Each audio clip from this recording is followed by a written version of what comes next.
asalaamaaleykum mbokk yi ñu la nuyu ku nekk turam ak santam di jéggalu ci retard bi tuuti bu ñu am pour démarrer seen émission xam ngeen ne bi mbas mi doore ci réew mi ba léegi daañu toog fii maanaam bëccëg bu nekk du lundi au vendredi 7h ba 9h dalal fii ay kàngam ci réew mi xamante ne dañuy waxtaan ak askan wi ci li nga xamante ne moom moo xew mbas mi nag xam nga ne laal na partout amul lu mu bàyyi. laal na économie bi laal na social bi laal na culture amul benn secteur bi nga xamante ne ci àdduna mbas bi laalu ko gouvernement yi bëri nag ñu ngi si jóg di ci xeex di bëgg indi saafara ci loolu tamit moo tax ñu invité tey kii di Pape Amadou Sarr di maanaam moom mooy directeur DER xam nga ne mooy délégation à l'entrepreneuriat rapide maanaam nu ñu gën a mën a gaawalee baral affaire yi pour ndaw si ak xale yi ak jigéen ñi jot ci koppar dama gën a gaawee pour mën a financer seen i projet te fu ñu toll ni jafe-jafe am ci réew mi ak mbirum mbas bi am na ay activités yi xamante dafa taxawoon DER nag dugal ci loo xam pour nu mu barale maanaam liggéey bi ci loolu te ñu ngi xaar tamit Mody Sow moom entrepreneur social la dafay liggéey aussi ci terrain bi xam na aussi jafe-jafe yi population xare ndaw yi di rencontrer Pape Sarr ñu ngi lay nuyu di la dalal fii laata Mody ñëw fekk ñu ci émission bi yéen waa DER bi mbas mi démarré ba léegi yan matuwaay ngeen jël pour jàppale ndaw yi ak xale yi jigéen ñi. Alassane maa ngi lay fay di la jaajëfal ci invitation bi tey ci rajo di wax ni délégation générale à l'entrepreneuriat rapide pour les femmes et les jeunes bi may jiite président Macky Sall moo ko taxawal 2018 ba léegi. ñu ngi liggéey di jàppale jigéen ñi ak ndaw ñi ci réewum Sénégal bi yëpp bu ñu dàmbale ba léegi dugal nañ lu toll 32 milliards de francs CFA pour jàppale programme jeunes yi jigéen ñi ak ndaw ñi. buy mbas mi commencé ba léegi it ñu ngi liggéey jàppale jigéen ñi ak ndaw ñi nga xamante ne financé nañ leen woon ñu am ay difficultés ay gàllankoor ci wàllum fonds de roulement pour fay salaire yi. pour fay loyer pour fay électricité ak ndox te it aussi loolu ñu wax ci maanaam ci français fonds de roulement. loolu moo tax bu ñu commencé ci weer ci ginnaaw dugal nañ lu toll 3 milliards jàppale start-up yi mooy entreprise yu ndaw yi yu yëngu ci wàllum xarala yu bees yi ñoo xamante ne seen matukaay bariwul trop. pour ñu mën a continuer seen activité. jàppale nañu ay it ñoo xamante ne entreprise yi nga xamante ne ñu ngi suñu biir portefeuille te it ñu am ay difficultés maanaam mënatuñ fay salaire wala sax approvisionnement yi ñu leen def ci marché locaux yi wala international amatul parce que transport yi dagg nañ ko. aussi bien niveau local que international loolu bu mu amee it jël nañu ay matuwaay yi nga xamante ne dugal nañu toll 1 milliard pour jàppale ñooñu. et barki démb def nañu benn programme de financement bu takku bu toll 6,7 milliards maanaam lu toll presque juróomi ñaari milliards pour jàppale baykat yi nekk ci anacarde bi maanaam darkase ci Casamance Ziguinchor Sédhiou ak Kolda ak région de Fatick te bu démb it signé nañu beneen milliard pour jàppale baykatu soble yi ak pomme de terre yi nekk dans la zone des Niayes Mboro Kayar ba Podor pour ba Matam pour vraiment producteurs yi nga xamante ne ñu ngi produire waaye mënuñu écouler seen produit pour ñu jënd ko indi ko Dakar stocké ko wala au niveau des régions dans des hangars ba nga xamante ne bu korité jotee wala hôtel yi bu ñu ubbee wala restaurant yi bu ñu ubbee ñu mun ko jaay. am na ñu naan Diamniadio am na ay magasin de stockage est-ce que loolu bokk na ci projet bi jàppale ñooñu pour ñu dugal seen i produits ci magasin stockage yi di xaar laata ñu génne crise bi ñu mun a xëy na exporter ou bien dugal seen produit ci marché bi. exactement. samay équipe ak man sama bopp dem nañu visiter magasin stockage yi nga xamante ne SOGIP moo koy gérer pour xool effectivement pomme de terre ak soble yu nekk ci di yàqu ci suufu garab yi ay ñax lañ ci def ak suuf ñu bugg ko indi ci hangar yooyu tëj ko foofu ba nga xamante ne restaurant yi ak hôtel yi ak université yi bu ñu ubbee. ak yenn marché yi ñu mun ko écouler. xam nga ne réew mi nee nañu Sénégal dëkk mu ndóol la amul doole te président def na DER bi en place pour soutenir maanaam entrepreneuriat des jeunes et des femmes est-ce que yaakaar nga ne mbas bi bu mu ñëwee te yàq na économie yu bari ci àdduna DER bi dina mën a taxaw jàppale xale balaa ñuy gën a dugg ci ndóol.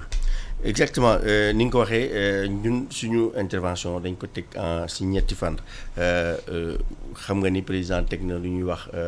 force Covid 1000 milliards pour jàppale d'abord population yi néew ji doole yi distribution alimentaire yi jàppale na aussi population yi ñoo xamante ne dañ soxla pour comment nu ñu koy waxee sax diwlin ceeb ak yoo xamante ni yëpp boo xamante ne rek pour urgence sociale. ñun am na lu ñu tuddee plan de riposte et ba nga xamante ne tey ñu ngi si wàllum résilience maanaam mooy pour fexe ni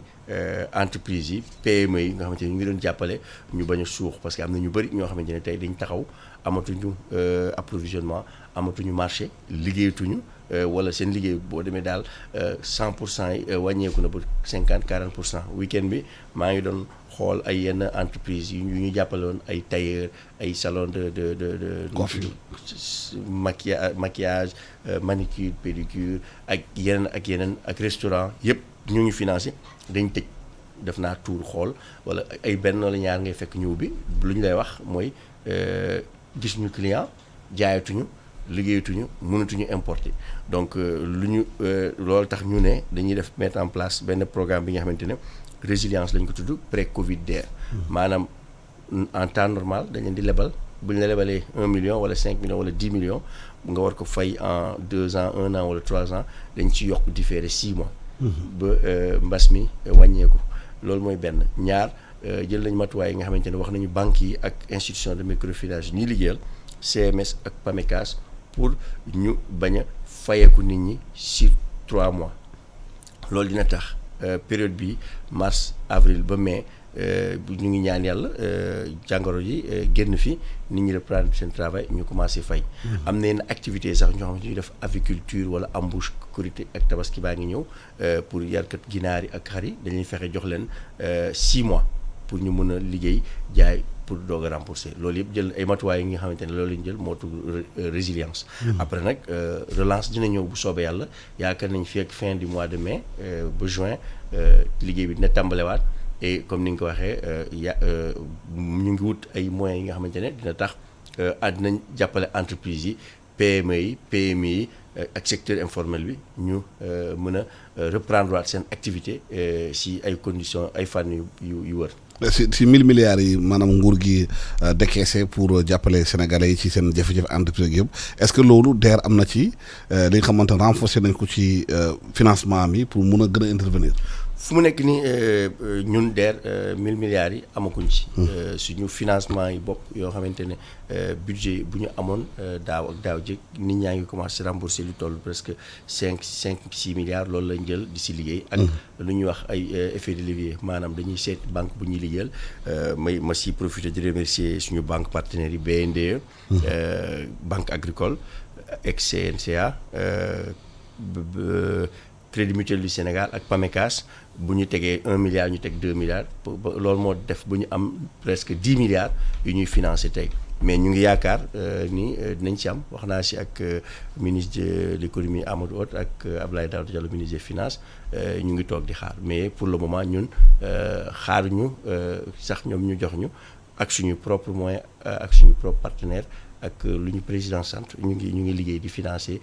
jeunes yi ak jigéen ñi. gis nañu intervention bi ngeen def ci maanaam ci anacarde yi te loolu produit la bi xamante bu am solo la parce que Sénégal da ko doon exporté nañuy xalaat nañu est-ce que yooyu produit au lieu maanaam Covid bi est-ce que du opportunité ñu financer ñi nga xamante ne war nañu mën a transformer affaire yi fii def ko produit fini jaay ko ci réew mi exporté ko pour créer ay emploi. li nga wax am na solo parce que man mi sama bopp dem naa ba Ziguinchor xool fu ñuy récolter produit anacarde yi et comme ni nga ko waxee presque 80 ba 90% dañ ko exporté et bu ñu ko exporté li tubaab di wax valeur ajoutée amu ko parce que bu ñu ko yóbbee Vietnam wala Inde ñoom ñoo koy jël foofu transformé ko ay produits cosmétiques wala yu ñuy lekk. delloo ñu ko waat. et si financement 6,7 milliards yu ñuy def te yaakaar naa 1 milliard 5 ba 2 milliards si transformation lay dem ay unités modernes pour transformer noix de cajou bi déjà boo xoolee région de Sokone am na benn usine bu ñu fay tabax daaw ba léegi bu tudd Bour Sine dafa moo publicité presque usine bu 200 millions. ñu ngeen di jàppale pour vraiment anacarde bi ak noix de cajou bi ñu traité ko fii pour plus de valeur ajoutée. beneen bi nga wax mu ngi may aussi beneen point du question anacarde bi kese. parce que tey boo xoolee wàllu ceeb mi boo xoolee am na jeunes yu ñu financé dans la vallée côté Tilène ak beneen ay start-up ñoo xamante ne dañuy récolter ceeb ko di jaay lu ñu def mooy maanaam dañoo investir si ay rizeries pour nit ñi dañuy transformer ceeb bi sur place. def ko ay sac jaay ko pour plus de valeur ajoutée def nañ ko aussi si lépp lu ngi dem si wàllum céréales locales. cere caakri lépp luy dem maanaam si araw. fexe nañu ba jigéen ñi ñuy financé ñu jël dugub bi wollu ko def ko si en sachet. ñu mën ko transformer baax nit ñi mën ko consommer fii. donc comme ni nga ko waxee rek transformation locale moo yokk valeur ajoutée moo yokk koom-koom bi tamit si loolu la ñuy yëngu. te loolu dafa laaj aussi formation bu baax parce que boo bëggee transformer il faut aussi njàngal la formation nga mën a aussi xam na ngay gérer entreprise est-ce que accompagnement boobu da ngeen koy am ci xamal ni ngeen di financer pour boo leen joxe xaalis bi ñu mun ko gérer nu mu waree mun ko rembourser du mu jaaree yoon. bu ñu commencé liggéey ba léegi délégation générale à l'entrepreneuriat rapide DER lu ñuy def mooy pour ñu financer la d'abord foog nga nekk entreprise bu formelle. boo nekkul entreprise bu formelle délégation bi day jël matuwaay liggéey ak suñu partenaires yi chambre de commerce tribunaux de grande instance APEX pour defal leen lu ñuy wax formalisation registre de commerce ni ne ñun ñoo koy fay 150 000 DER si boppam mooy jël xaalis bi fay ko pour entreprise bi formaliser wu. objectif bi loolu mooy maanaam dañoo bëgg économie informelle bi dagg si réew mi jàppale nit ñi ñu mën a am entreprise yu formelle ay kayitu wër ñoo xamante ne bu ñu soxlaa banque prêt ñu jox leen ko te it ñu fay l'impôt comme ñëpp. benn ñaar formation renforcement de capacité accompagnement it lu ñu maanaam c'est obligatoire au niveau guichet DER yi tey boo ñëwee bu ñu la lebalee 500 000 1 million 2 millions ba 100 millions ba 200 millions da ngay am formation maanaam tàngat ak renforcement de capacité boo xamante ne suñu équipe dañ koy def mais it ay partenaires yu ñuy liggéeyal comme ADPME Corps de la paix américain ak yeneen ak ay consultants ñooy ñëw former leen jàppale leen si wàllu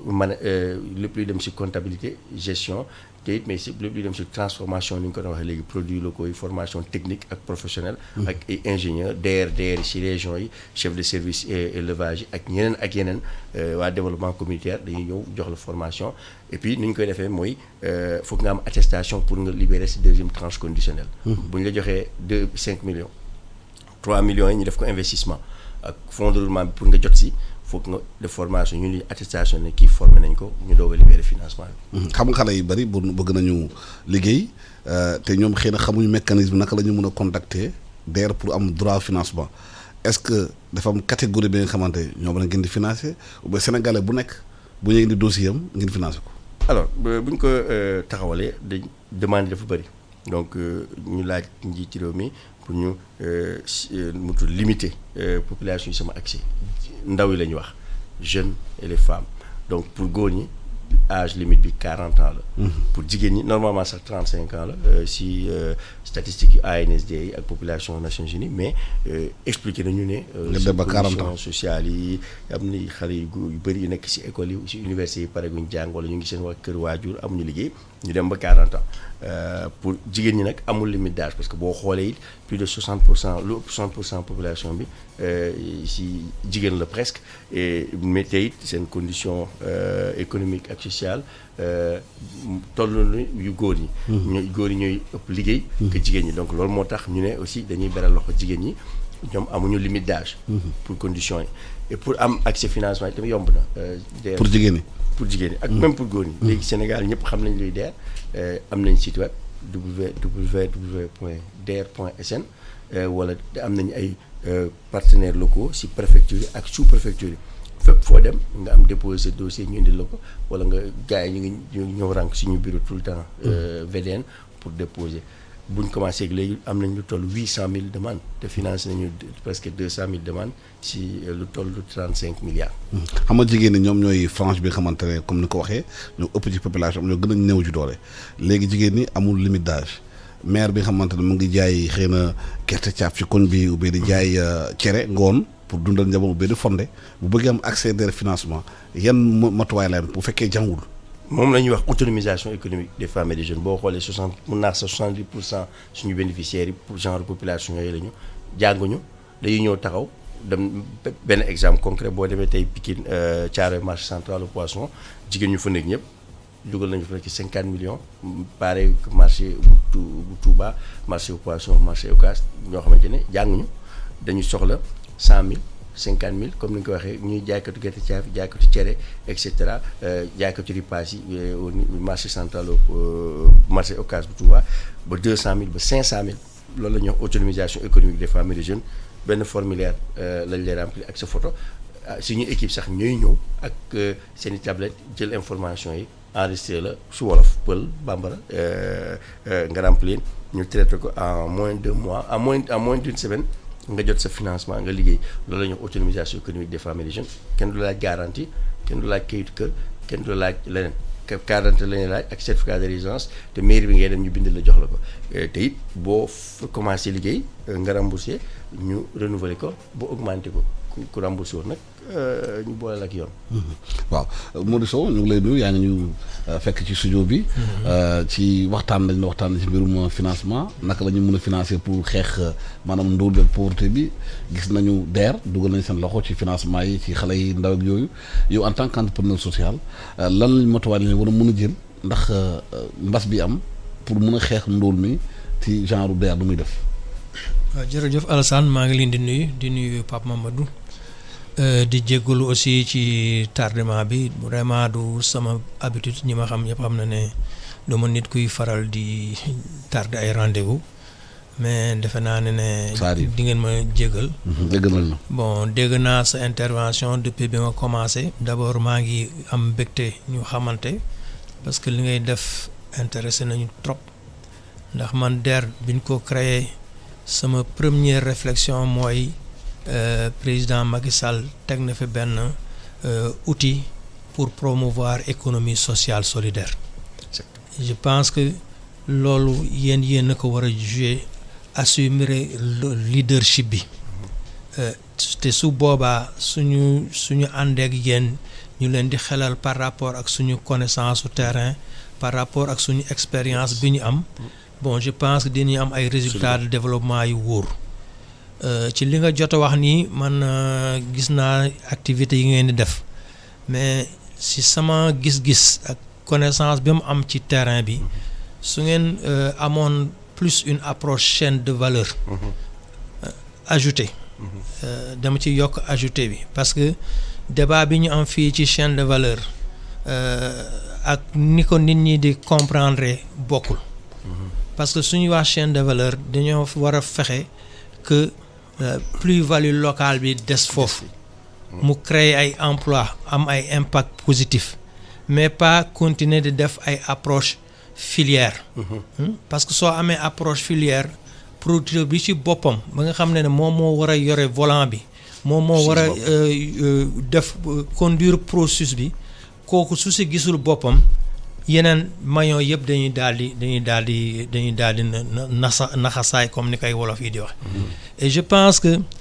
tey jii am na ay expérience réussie yu bëri ci réew mi. lan mooy chaîne de valeur ajoutée lan la signifie. bon chaîne de valeur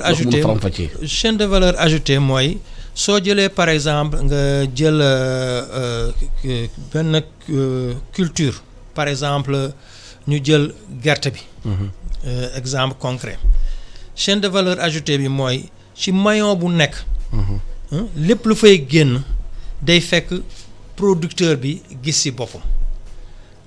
léegi suñu jëlee gerte gi lan moo xew ci suñu réew depuis indépendance état bi mooy ñëw joxe engrais joxe semence joxe matériel agricole après ñu ne béykat yi béy leen ñoom suñu béyee avant ñuy récolter ñi leen ëpp xaalis ñoom ñooy ñëw jënd récolte bi avant ñoom ñuy récolter. loolu mooy réalité terrain bi. dégg nga li tax ñu koy def ñu koy jaay c'est que du ñu am dund. suñuy commencé déjà dañuy dem ci handicap amuñu dund bi du seen dund mutul. donc dañuy obligé di jël di dem ci di leb lu ñu dundee et lu ñuy leb di lu ñu ngi koy teg ci ñaari fànn ñu ngi koy teg ci garantie seen matériel agricole ñu ngi koy teg ci garantie seen production bi ñoragul. et comme que matériel agricole bi moom waa ji mën na ci teg loxoom su jotul xaalisam et di nga dem ci village yu bëri fekk ay matériel agricole yu ñu rassemblé ci benn wanag vraiment wanag nga laaj ñu ne la lii dañ ko tay la woon waa ji amul lu mu fay matériel baa ngi fii maa ngi koy jaay mais awma ku mu ko jëndal déjà effort bi état bi defoon pour équiper population yi mais effort boobu dafay anéantiru dégg nga léegi gerte bi nga xam ne dañ ko teg ci récolte bi waa ji daf lay wax ne kilo gerte bi maanaam ren xam naa ne ay 150 la mais man 100 francs laa koy jële 100 francs laa koy jële nga d'accord nga dem béy après soo béyee soo récolté da ngay récolter sa gerte ba pare après nga def ko ay naaf. après nga wuuti benn firdu bu ñëw di bàcce gerte bi su bàccee gerte bi ba pare dafa war a toog di xaar ngelaw lu jóg pour mu mën a jëri gerte bi su jëree gerte bi mu daal di jël ngooñ mi jaay ko à l'état brut alors que ngooñ mi mën nañ ko transformer en granulé mën nañ ko def en granulé au lieu que nga koy def ci ay saaku di transporter ay volume mën nga transporter aliment complet te aliment complet boobu mën nañ ko def au niveau local dans les villages comprendre loolu mooy premier valeur ajoutée ci ngooñ mi gerte gi su ko beesee ba pare criblé ko da koy def ci ay sac yóbbu marché maintenant ñu nekk fii di def chantage état bi woy kilo gerte bi nangam fekk béykat yu ndaw ñoom jeexal nañ ci seen affaire depuis longtemps ñu retourner ci précarité donc ay acteurs intermédiaires ñoom ñooy positionné wu ci filière boobu daal di maintenant jënd gerte bi à l'état brut alors que tey su intervention bi waxoon ne dootuñu jaay gerte à l'état brut mais dañ koy décortiquer suñ ko décortiquer coque yi ñu transformer ko sur place en charbon énergétique et yooyu ça existe c'est des technologies yi nga xam ne prouvé nañ ko def nañ ko xam nañ ko mën na leen ko woon mu nekk beneen valeur ajoutée ba nga xam ne béykat bi da siy gis boppam parce que transformé na ngooñam en granulé am na plus-value transformé na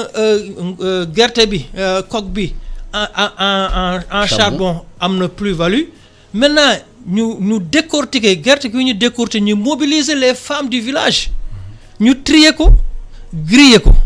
suñ ko griller ba pare ñu béykat yi transformé ko en huile ségale ñu am tourteau déjà am nañu encore beneen revenu ci kii bi huile ségale bi moom la ñu war a jaay Sonacos pour Sonacos filtrer ko mais xoolal milliers d'emplois yi ngay créer soo amee une approche chaîne de valeur su boobaa duñ fi tànqal di ñu wax ne chinois bi ñëw na jënd na ren ñëwul jënd na ren baana bi jaar na fii donc yooyu war nañ cee mën a liggéey et puis les résultats sont visibles dégg nga et puis day sécuriser sunu industrie locale maintenant loolu ça suppose que suñu commencé processus bi ñu xam ñan ñooy les acteurs clés du processus acteurs clés yi mën na nekk DER faut pas que ngeen ragal il faut ngeen positionné wu pour jàppale état bi pour que li muy wax économie sociale solidaire ñu daal di ko mettre en œuvre économie sociale solidaire ça ne signifie pas ay tontine ak ay mutuelle de santé ay mutuelle de du loolu c'est l'économie de réseau dégg nga donc loolu su amul benn acteur bu ci positionné wu bu yore volant bi di appuyer les populations à la base dinañu def fi ay projet ay programme depuis indépendance ñu ngi def lu mel noonu comprendre waaw. Pape est-ce que loolu du ay idées xamante ne puisque DER liggéeyam au-delà de financer nit ñi dafay liggéey aussi pour contre la pauvreté pour xale yi génn ci précarité bi dañuy génn ci précarité bi tax dañuy am liggéey te état bi benn moment doo su duggati xaalis parce que dañu am nañu ay moyens pour mun a survivre. naka nga xalaatee idée bu mu joxee ci financement chaîne de valeur yi. maa ngi rafetlu intervention doyen Sow et di rafetlu aussi expérience bu mu fi génnee si wàllum gerte bi ni mu ko waxee exactement DER loolu la ñu liggéey boobu ba léegi daanaka 2 ans lañ fi def 2018 lañ commencé liggéey ba léegi. mais man mii sama bopp du ma baykat waaye gis naa samay équipe am naa une dizaine d'ingénieurs agronomes. loolu la ñuy def sur le terrain ak yenn partenaires yu ñu nekkal par exemple exemple gerte bi après ma ñëw si anacarde wax nañ ci léegi balaa moo ñëw. Kaffrine Kaolack bassin arachidier ba Tambacounda ba Touba am na acteurs yu ñu financé si wàllum gerte bi comme ni mu ko waxee ba dem production tourteau ba huile ségal bi nga xamante ne après ñun ñoo di jàppale sax pour ñu jaay ko. Sonacos pour comme ni mu ko waxee. créer ay plusieurs liggéey employé yu gën a bëri ngooñ mi nag nu mu ko waxee amaguñ ci expérience waaye gerte bi tourteau bi ba huile ségal bi ba ñuy defar sax saabu ci d'arachide bi ñu ngi ciy yëngu bis ni ko tey beneen bi exemple ma joxe mooy démb comme ni ma ko waxee barki démb financement bu ñu accordé producteur anacarde Ziguinchor Sédhiou Kolda Fatick 6,7 milliards musul am ci réew mi président fédération bu Ziguinchor Siaka Diallo ak keneen ki nu mu tudd encore sax Boubacar Konta bu Kolda ak Sédhiou Sagna plus la région ba nga xamante ni moo ëpp production anacarde production et exportation ñu ngi ma naan financement bi état mus ko def ci ñoom daaw 2 milliards la ñu am banque agricole moo leen ko jox ak BND si la woo DG yi man leen di mënuñu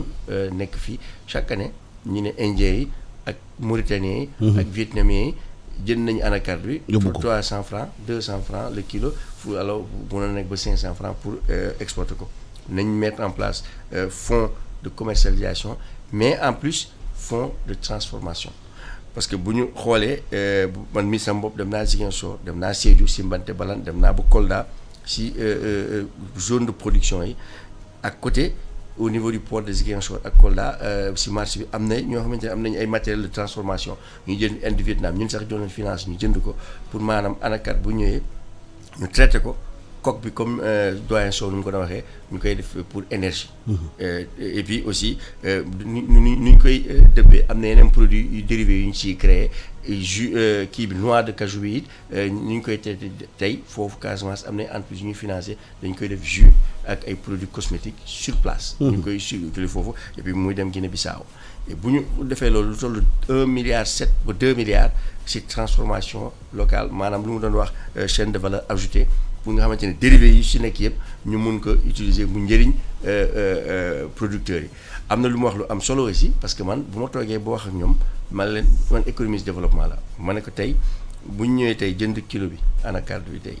jëlee ko indi ko exportateur bi moom mooy def ligne de crédit moo koy exporté mooy wut bateau ak Cosama ak port de Dakar mu dem Vietnam en devise yi moom moo koy moom léegi waaju nekk ku ko bay fële si Mbante Balant wala Goudomp du si gis boppam après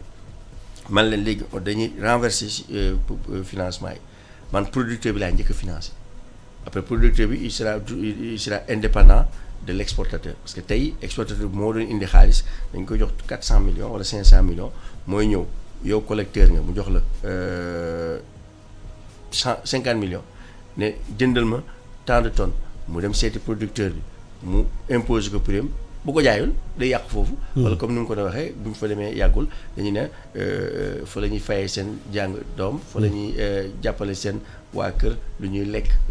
ak yeneen ak préparer Korité Tabaski ak lu ñu dundee. jënd ay ginaar jënd xar ay kenn xamul ay tigade yu. ñu ne déet léegi ñun lu ñuy def ak Crédit Mutuel du Sénégal ak PAMECAS ak yeneen institution de microfinance dañuy lebal directement producteur bi. 200 000 300 000 500 000 ba 1 million ba nga xamante ne du am obligation jaay si saa si da koy denc pour mën a thésauriser pour xam bàyyi bu am meilleure offre. Après collecteur bi ñëw it moom intermédiaire bi ay saay sax dañuy ne soxla ñu collecteur bi parce que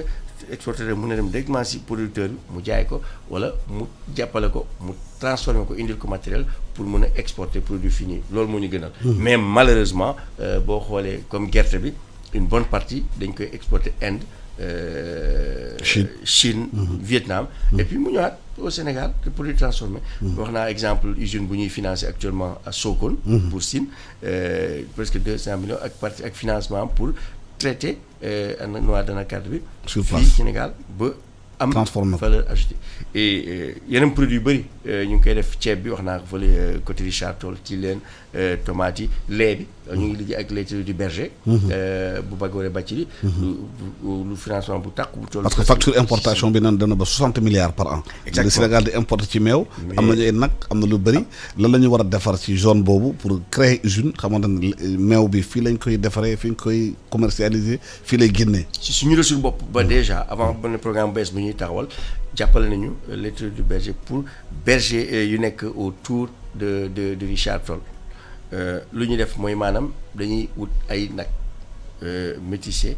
pour boole ak nag locaux yi pour augmenter production bi ak rentabilité bi et population bi au lieu que berger au lieu que muy wër dañ leen di wutal fu ñuy nekk ferme intégrée la 3 ba 5 millions la day am 4 nag muy produire meew après laiterie du berger am collecteur bu ñëw collecter lait bi transformé ko ñu defar yawut wala mooy que seen pot yooyu ñu jaay club kosam après pour mun ko jaay au niveau Dakar ak supermarché yi et population bu koy produire dina am berger yi dinañ am rentabilité bu ëpp dinañ am seen mais wóor na duñ ko tuur dina am fu ñu koy conserver ndax dañuy indaale ay isotherme pour mun ko def ko si biir pour que vraiment ñu mun bokk benn programme de formation ak renforcement de capacité boobu benn la ñaareel bi benn programme bu bees bu ñu taxawal ak Banque africaine de développement ñu ngi ko tuddee PAVI programme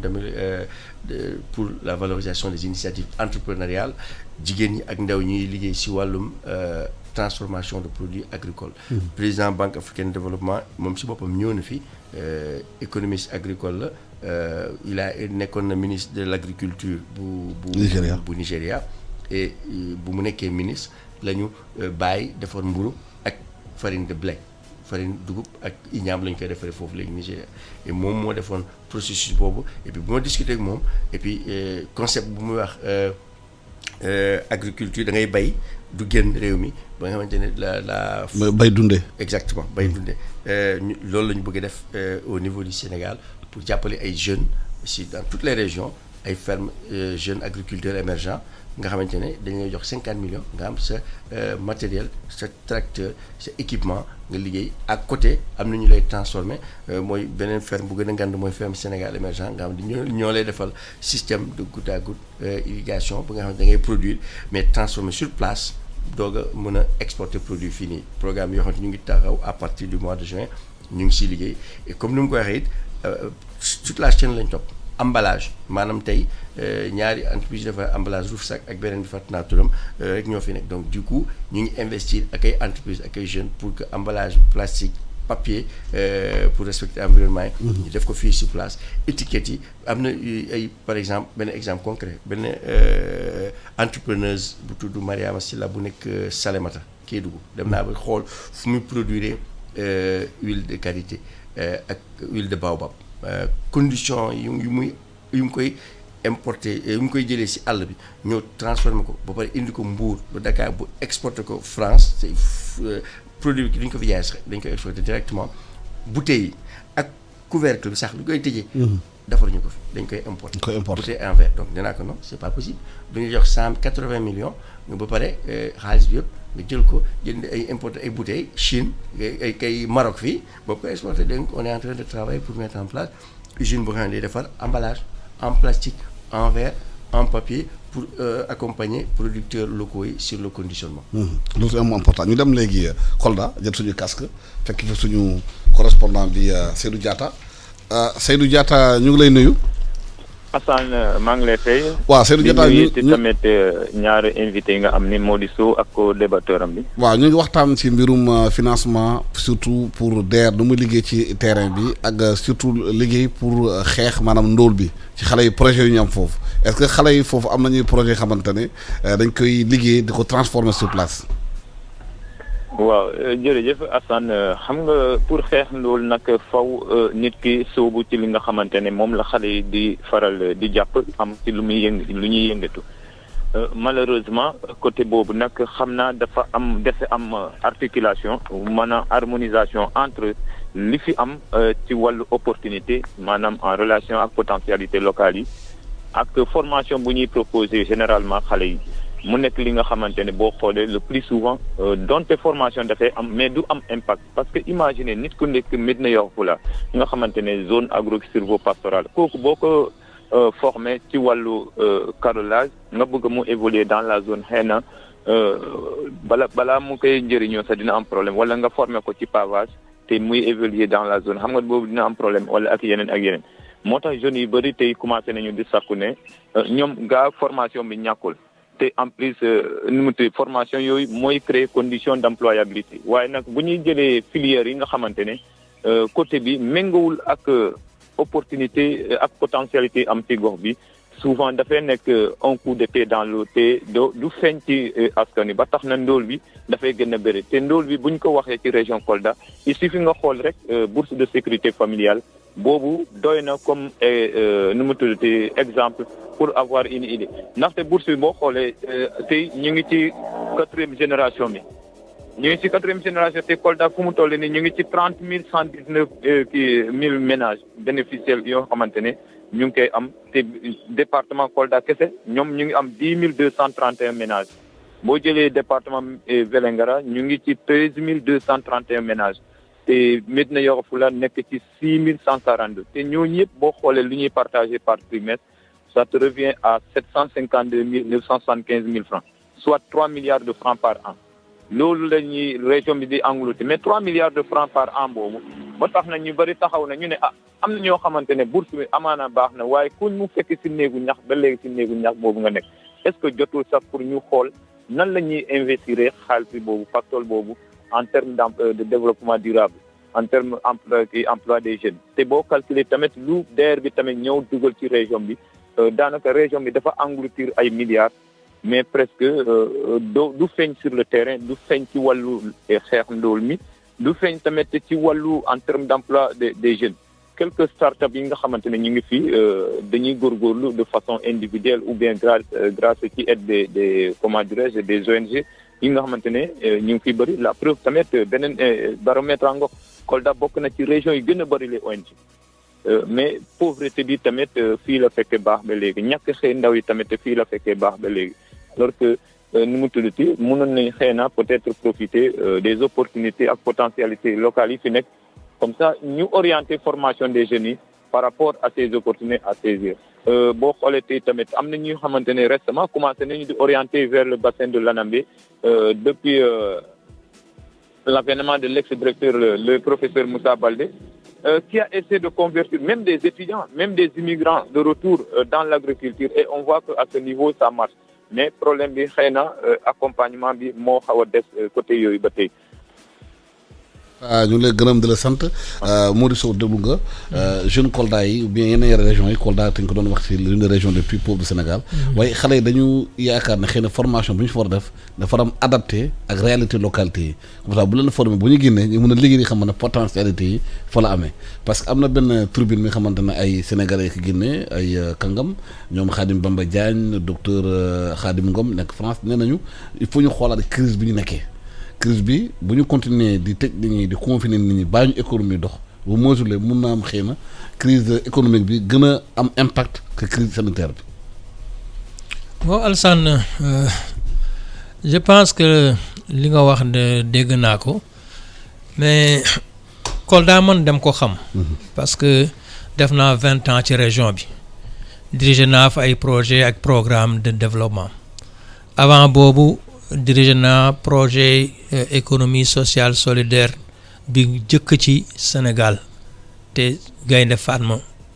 Serigne Cheikh Mbacké Gaïndé Fatma moom moo ko initié woon mooy périmètre banane yi ngeen di gis Gouloumbou. ñu bëri xamuñ ne Gaïndé Fatma moo nekkoon à l'origine de cette expérience là. lii président Macky Sall di théoriser économie sociale solidaire jéem a articuler bourse de sécurité familiale CMU appui à des initiatives yi ngeen di def loolu Gaïndé Fatma defoon na ko en 1977 moom moo produire résultat yi ngeen gis fii mën naa la ci jox ay exemple ay vécu yu doy waar yi nga xam ne yéen waa DER même am ngeen war ngeen am intérêt dem capitaliser expérience boobu pour tirer si le maximum d'enseignement possible parce que li mu créé ci emploi li mu formé ci ay milliers de jeunes ay milliers de personnes déplacé nañu même ay population yu nekk en milieu urbain dem dëkki foofu am na benn village bu ñuy wax Sankagne ay séeréer ñoo jóge fii dans la zone des Niayes fii ñu nekkoon fi ay surga dem dëkki foofu créer seen village te bi ngay Gaïndé Fatma di créer wutul woon ay taalibe murit ou bien taalibe kii même sëñ Abdou Aziz Al Amin dem na foofu visiter def ay ñaan te dafa nekkoon programme ba nga xam ne en termes de développement économique de développement endogène man gisuma bu expérience ba nga xam ne àgg na foofu te gouvernement bi autorités yi war nañu ko jéem a capitaliser maintenant suñu ñëwee ci Kolda yaa ngi wax anacarde bi il faut ngeen def attention gis nga seen modèle économique bi il faut ngeen revisiter ko parce que da ngeen di liggéey ak ay experts yi nga xam ne ou bien ay nit yi nga xam ne ñu ngi ci logique toujours logique table filière te su boobaa le petit producteur ki nga xam ne moom moo soxla émerger kooku du émerger parce que da ngeen di soutenir les intermédiaires su ma jëlee anacarde bi Seydou mu ngi may dégg certainement man je connais très bien la zone anacarde bi c'est la zone où le PAM distribue des vivres à des populations producteurs loolu c'est déjà un indicateur des populations laissées pour compte intermédiaires yi ñoom ñoo ŋànk filière yi et toutes les politiques yi ñu mettre en œuvre qui sont très contraires ak man li may dégg Macky di wax vraiment bokkul li muy wax donc war ngeen xool na ngeen di reconstruire modèle bi. kon da nga yaakaar dañu war a génne intermédiaires yi ci filière yi. ban proposition concrète nga def monsieur Sow wax ñu comme ça ñu gën a yokk. ci intermédiaire waaw. gis nga proposition bi ma lay wax. su ma jëlee par exemple. producteur anacarde yi. suñu organiser woo en coopérative. ok léegi ñu appuyer leen pour ñu améliorer seen productivité. tel n'est pas le cas parce que variétés yi ñuy yore fii c'est des variétés à faible rendement soo demee Côte d'Ivoire fii y a des variétés qui te donnent ay 12 tonnes à l'hectare. ñi xaw ma ñaar peut-être bëriwul je connais pas. je peux pas Côte d'Ivoire mais da ngay greffer. et puis y a des variétés yi nga xam ne c'est des variétés à cycle court. xanaa boole ci ITA tamit. boobu ISRA ak ISRA liggéey ci. waaw ISRA mën na ci liggéey mais ISRA le temps que mu ciy liggéey ba arrivé il vaut mieux que acteurs privés yi ay chambres de commerce des gens qui sont vraiment des entrepreneurs sa affaire bi soo ci dugalee ay fonctionnaires doo dem parce que ñu ngi ci seen ay logique ak seen ay paradigme donc suñu amee ay chambres de commerce par exemple suñu amoon en lien ñooñ mën nañu fexe importer kii ISRA vérifier est-ce que bon c'est de façon mënuñ wax ne c'est pas conforme parce que Côte d'Ivoire ak fii benn la donc soo jëloon filière boobu condition climatique yi bokkul fii Côte d'Ivoire parce que zone tropicale la nekk moo ëpp taw que day taw souvent waa Côte d'Ivoire non xam nga même ay taw yooyu il faut que ñu xoolaat ko xay taw ak ay système irrigation goutte à goutte yooyu yëpp il faut mën nañ ci discuter waat man gëwuma affaire yooyu waaw balaa ngaa bay dafa nga am ndox. waaw mais xam nga balaa ngaa bay foog nga am ndox mais du gàncax yëpp ñooy gàncaxu ndox. waaw très c'est vrai. gàncax li mu soxla. mooy humidité. bax parce que gàncax bu soxla ndox mooy plante aquatique. et souvent suñu population ak suñu experts yi dañoo daanu ci affaire yooyu dégg sooy def irrigation doo dem di importer ay technologies sophistiquées yi nga xam ne producteur bi du ko mën a renouveler soo demee tey ci biir zone Sénégal mais y a combien de centaines d'hectares de goutte à goutte abandonnés y en a combien donc solution bi du foofu fan la solution bi mooy fexe am une organiser liggéey suuf si ba mu am une capacité de rétention en eau dégg c'est pas goutte à goutte c'est vraiment nan la ñuy fexe ba suuf si mën a retenir ndox mi bàq bi ban mën a des te loolu am na ay technologies adaptées éprouvées yu nga xam ne ñu ngi fi depuis 2004 mais kenn xoolu leen et pourtant chercheurs yi xam nañu ko. mais léegi ci anacarde bi. waaw naka la ñu réorganiser affaire yi. pour ñu réorganiser. wax na coopérative yi. waaw coopérative yi. su coopérative yi ñoom ak DER ak chambre de commerce yi ñoom ñoo war a am benn partenariat. maintenant ñu fexe coopérative yi ñu accroître seen capacité productive ak seen ay rendement pour que population producteurs yi nekk à la base ñu mënte gis seen bopp sinon PAM dina continuer di leen distribuer ay vivres suñ ko defee ñu doter coopérative yi ay équipement ay plateforme de service pour que suñu récolter ñoom ñu mën a décortiquer seen gerte ou bien seen anacarde après ñu boole leen maintenant ak benn industriel parce que ñoom duñu ko mën ñu boole leen ak benn industriel ba nga xam ne di ngeen étudier est-ce que ñoom mën nañu am une participation au capital de l'industrie. ñoom béykat yi. Qu'est-ce qui empêche aujourd'hui les producteurs d'arachide d'avoir ay parts sociales ci Sonacos mais qu'est-ce qui empêche les éleveurs de mbaan à avoir une part sociale dans l'entreprise de kii lan moo leen empêché. loolu moo am. waaw mais je pense. club COSAM bu ma wax. waaw entrepreneur ñu financé. waaw dañoo ils sont actionnaires si entreprise buy produire les meew. ce serait extrêmement intéressant parce que loolu mooy mécanisme de durabilité bi. sinon su amul bés bu benn waaye ñëwee proposer leen benn litre de lait plus élevé dañ koy jaay. ce qui fait que même su ngeen mettre ay mécanisme fekk producteurs yi gisuñu si bopp bés bu chinois bi ñëwee ndegam kii anacarde en vrac te ñëw jënd ko te ma wax la dara moi j'ai fait 20 ans dans la région gis nga le potentiel de développement et de génération de création d'emplois en Casamance xam nga fan la nekk ci vallée yi la nekk il suffit que nga clôturer benn vallée nga def ay puits PNB des petits puits à l'intérieur de la vallée tu vas avoir 4 récoltes par an. yan récolte la yooyu. di nga am ceeb. am pataas am maïs. commencé nañ ko. Sodagri mu ngi koy def de. waaw je sais que Sodagri mu ngi koy def man gis naa li Sodagri def mais man li ma lay wax. DG Sodagri bu bees bi. li ma lay wax gis nga Sarr nañu dimbalante gis nga man li ma lay wax. waaw li ma lay wax. waaw xam naa ne commencé ngeen ko. mais lépp lu ñu commencé.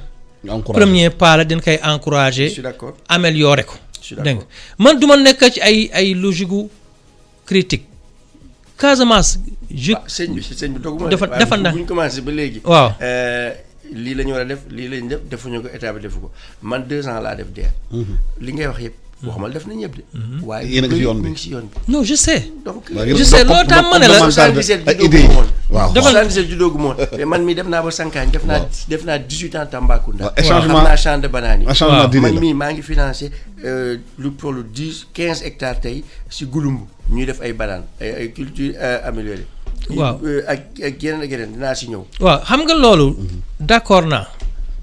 dama la bëgg a waane ne ci modèle bi la ñu war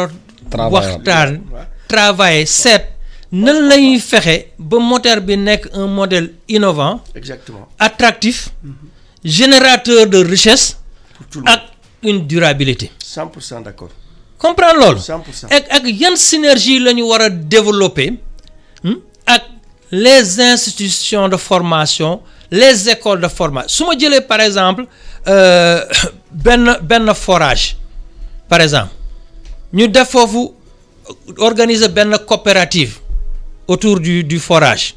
mu am ay actionnariat populaire ñu aménager benn parcelle de 5 ou 10 hectares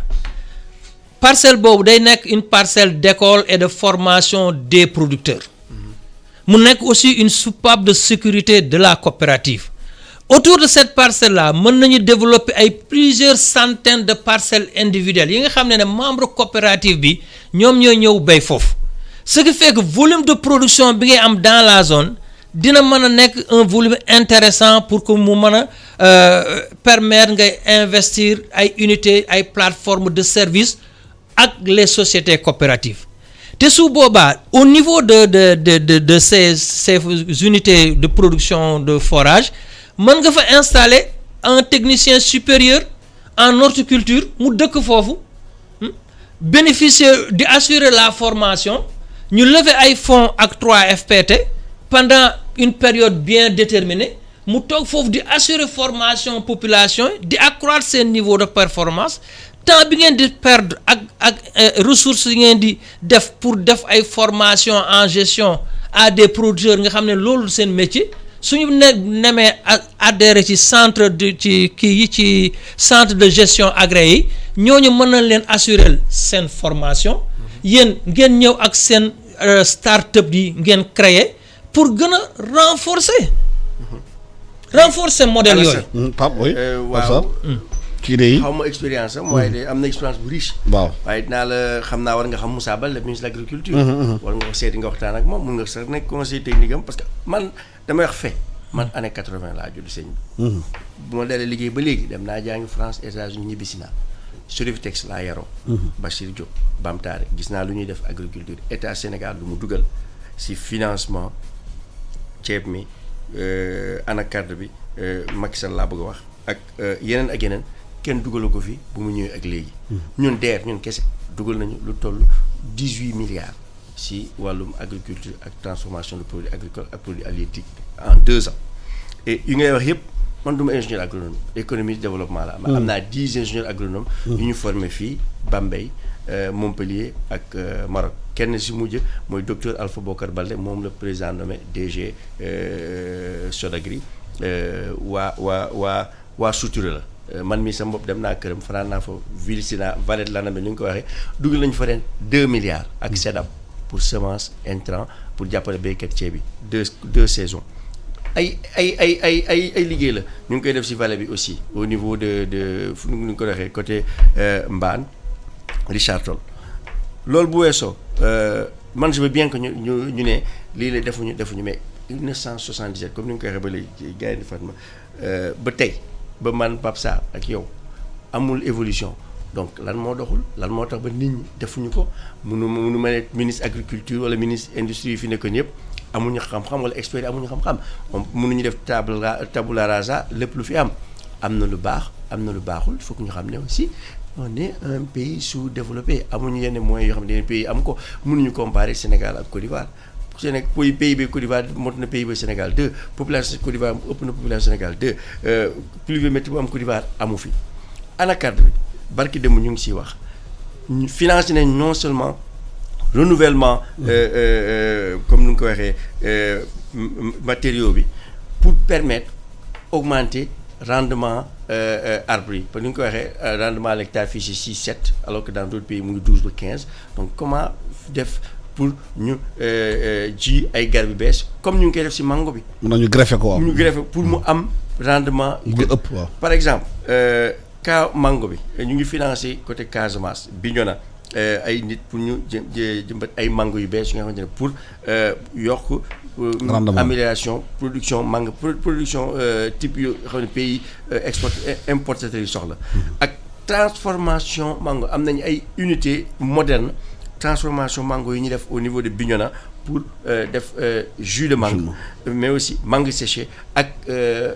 caakiri mango ak diw mango tout nga xamante ne productrices yooyu ñu financé pour presque pour 50 millions ñu ngi exporté c'est benn programme bu canadien dañ def la PADEC ñu ñëw reprendre ko DER leen financer jigéen ñooñu ñu ngi exporté tey ba salon de l'agriculture de Paris ba Chine. ñu ngi leen jëndal ay tunnel de séchage yu bees yu nga xamante ne pour rien que mangue yu daanu di yàqu foofu ñu transformé ko Kolda région waa dem naa fa xanaa lu mot 10 fois entre 2018 ak léegi ñu ngi dugal nañu toll 1 milliard pour répondre à Diakhaté lu mu wax. 1 milliard 500 très exactement. entre Vélingara Médina Yoro Foulah ak département Kolda secteur yëpp.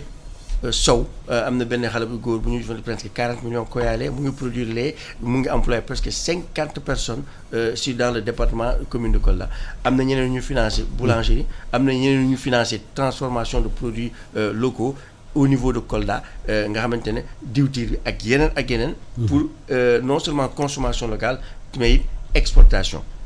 ma daanale fi nga fu mu waxee coopérative yi expérimenté nañ coopérative yi financé nañ leen mais Sénégal boole nit ñi mooy problème. waaw képp ku ñëw man maa ngi nekk président coopérative. waaw wala ku am 70 ans la 80 ans nga bëgg a président coopérative nga ne xale bu am 15 ans 20 ans wala ku jàng bac plus 3 bac plus 4 xamul maa ko gën a xamal ñu ne déedéet ñun financé wuñu ay pas ay jeunes la ñuy financé ñu boolewu ak coopérative paa yi ak maire yi jàppale leen nekk seen mentor ñu liggéey mais ànduñu loolu donc on est obligé ñëw xool dans quelle mesure comme ni mu ko waxee ñu jël ay techniciens. supérieur ay ingénieur agronome yu ñu formé Bambey. dënk leen ñu ñëw ñuy superviser travaux yi ñuy superviser semences yi ñuy superviser intrants agricoles yi ñuy superviser aussi lépp lu nga xamante ne mooy transformation conditionnement ak commercialisation. def nañ ko exemple 2 milliards 7 dugal nañu ko ci sel bi Fatick Kaolack Kaffrine avant dañ doon ñëw bay dans des conditions vraiment précaires ñu yàq seen loxo. am du ñu sol gant du ñu sol bot mais ñu liggéey ak ITA pour mettre en place solution bu nga xamante ne femmes yi dañu leen di organiser en coopérative ba Palmarin ba Joal ba toute la zone de production de sel ñu produire sel bi ñoom seen boppam ñooy am seen unité de transformation et ñu ngi financé benn usine bu nekk à côté boo xamante ne comme ni mu ko waxee actionnaire lañ ci biir pour def sel raffiné nga xamante ne après dinañ ko jaay Patisen ak yeneen. pour éviter que sel bi yëpp ñu koy jël. yóbbu ko Burkina ak Nigéria ak xam wala Patisen jënd pardon. les salins jënd ko et puis sax ay kii sax dañuy def ay digue. pour permettre amélioration ak lu ñuy wax tànn pour permettre amélioration production sel bi. coopérative ñoo koy rek. coopérative bu nekk jox nañu 60 millions nga jënd camion 20 tonnes pour mun a génnee production bi yóbbu ko si marché yi jënd nañu ay tricycle pour ñu mun dem si tànn yi pour génnee sel bi ak yeneen ak matériel bi nga xamante ne dina tax dinañ mën a conserver ak lu ñu lekkee bi nga xamante ne du ñu bazarder seen sel boobu exemple sel bi la anakat wax naa si mango wax naa si ak yeneen approche chaîne de valeur ajoutée comme ni mu ko waxee loolu la ñuy def économie sociale et solidaire permettre à ce que population yi bay ñuy liggéey ñu njariñoo seen liggéey loolu moo tax de waaw gis nañu aussi Pape Sénégal fii boo demee dëkk bu ne Ngaye Mékhé expertise defar dal am na fa xale yi mën nañu ko defar dañu doon xalaat est-ce que nguur gi DER jàppale na formation xale yi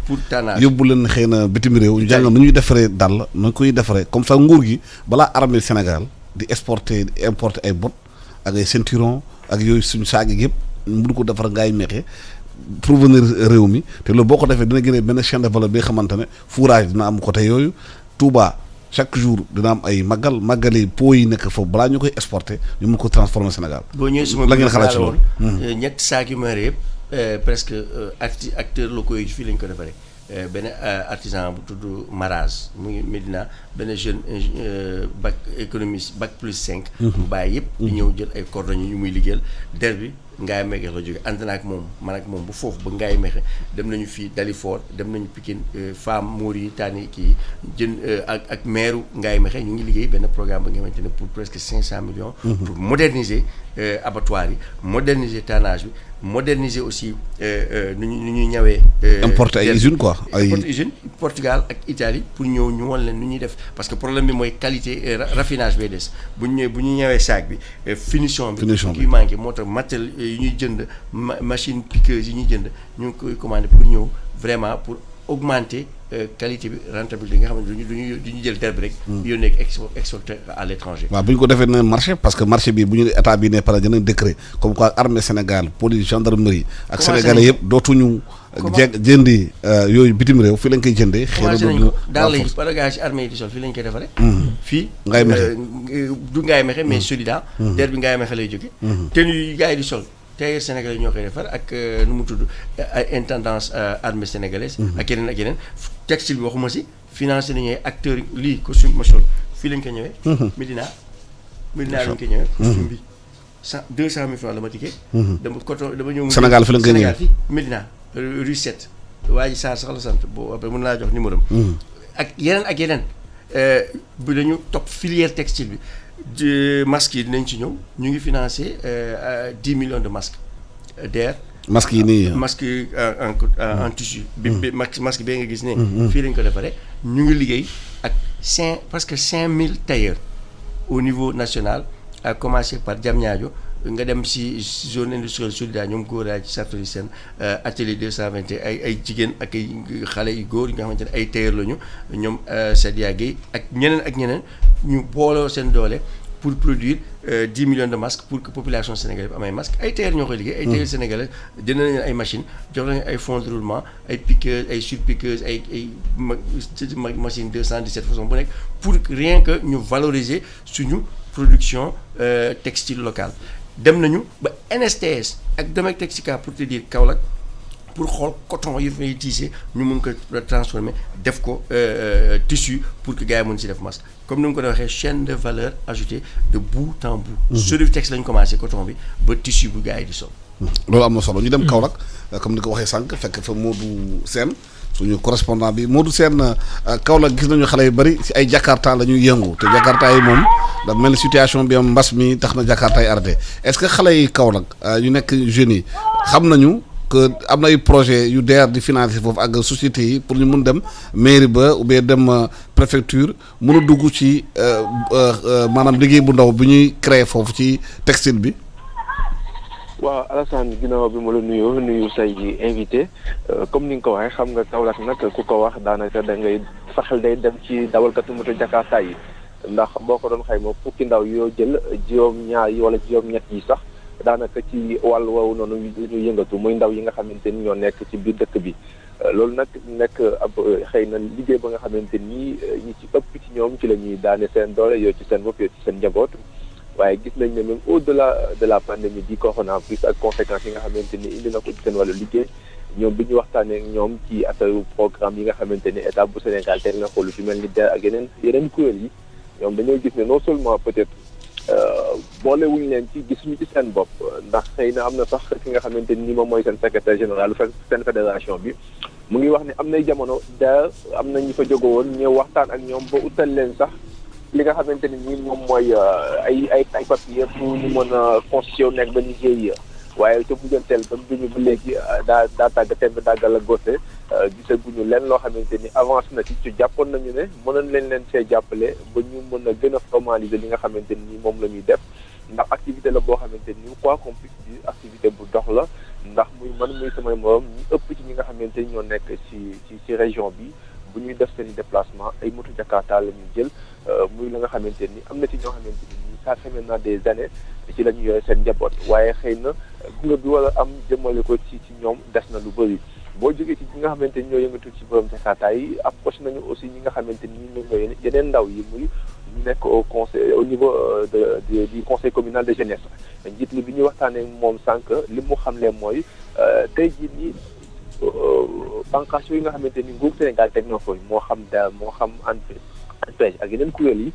xëy na am na taxawaay ba nga xamante ni ndaw ñi amoon nañ ci yaakaar waaye fii nii au niveau de Kaolack des na lu bëri la nga xamante ni xëy na ndaw ñi war nañ leen caa mën a gunge ndax maa ngi dégg tout à l'heure peut-être délégué bi di wax ne ñi yëngatu ci wàllu mbay mi gunge na leen loolu ab pàcc la bu nekk ci Saloum waaye tamit ndaw ñi am na ci ñu bëri ñu nga xamante ni xëy na ñu ngi yëngatu ci secteur informel bi soxla ñu leen gunge ci formation d'abord mais aussi ci ay financement yi nga xamante ni ëllëg ak si biir mën nañ ko am ngir rek gën a formaliser waaye tamit gën a suqali li nga xamante ni moom mooy seen yëngu-yëngu mu jafe-jafe yi nga xamante ni ndaw ñi nekk fii ci diwaanu Kaolack yëkkati nañ ko ci programme yooyu nga xamante ni nguurug Sénégal teg na ko fi mu war a gunge ndaw ñi war a gunge